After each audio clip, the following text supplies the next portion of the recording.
ഇത് നമ്മളെ പാലക്കാട് ജില്ലയിലുള്ള കൊല്ലങ്കോടിൻ്റെ വിവിധ പ്രദേശങ്ങളാണ്.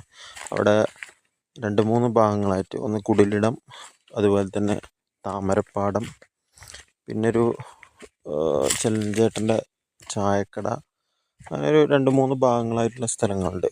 അല്ല, കാണാൻ ഭംഗിയുള്ള ഭാഗങ്ങൾ. പക്ഷെ എന്താ വെച്ചാൽ ഈ സ്ഥലങ്ങളിലൊക്കെ പോകുന്ന ഓരോ ഭാഗങ്ങളും റോഡ് വളരെ മോശമായിട്ടുള്ള റോഡാണ്. പക്ഷേ പ്രകൃതിയുടെ നല്ല ഭംഗിയുള്ള ഒരുപാട് കാഴ്ചകൾ ആ മലയുടെ താഴ്വാരമായിട്ടുള്ള ഭാഗങ്ങളായതും കൊണ്ടാണ് അവിടെ പ്രത്യേക ഭംഗി തോന്നുന്നത്.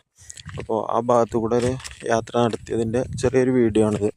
അതിൽ ആ സ്ഥലങ്ങളിലൊന്നും കൂടുതൽ സമയം ചിലവഴിക്കാൻ കഴിഞ്ഞില്ല. കാരണം എന്താണെന്ന് വെച്ചാൽ വേനൽക്കാലം ആയതുകൊണ്ട് തന്നെ വെയിൽ തട്ടിയതിൻ്റെ ഭാഗമായിട്ട് അവിടെ ഒരു പച്ചപ്പും ഇല്ലാത്തൊരവസ്ഥയിലേക്ക്. മറ്റേ നെൽകൃഷിയും കാര്യങ്ങളൊക്കെയാണ് മഴക്കാലമായ നല്ല മഞ്ഞുകാലം മഴക്കാലമൊക്കെ ആണെങ്കിൽ കാണാൻ നല്ല ഭംഗിയാണ്. പക്ഷേ ഈ ഒരു വേനൽക്കാലം ആയതുകൊണ്ട് തന്നെ ഒരു പച്ചപ്പ് വളരെ കുറവാണ്. പിന്നെ നെല്ലും കാര്യങ്ങളൊന്നും ഇല്ലാത്തത് കൊണ്ട് ആ ഒരു ഭംഗി കുറവുണ്ട്. ഏതായാലും പാലക്കാടിൻ്റെ കൊല്ലങ്കോട് പ്രദേശം മറ്റുള്ള സമയങ്ങളിൽ കാണാൻ നല്ല ഭംഗിയുള്ളൊരു ഏരിയയാണ്.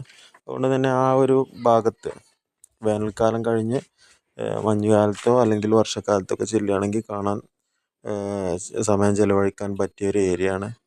പറ്റുന്ന ആളുകളൊക്കെ പോയി ആ സ്ഥലങ്ങൾ കാണണം എന്നുള്ളതാണ് പറയുന്നത്.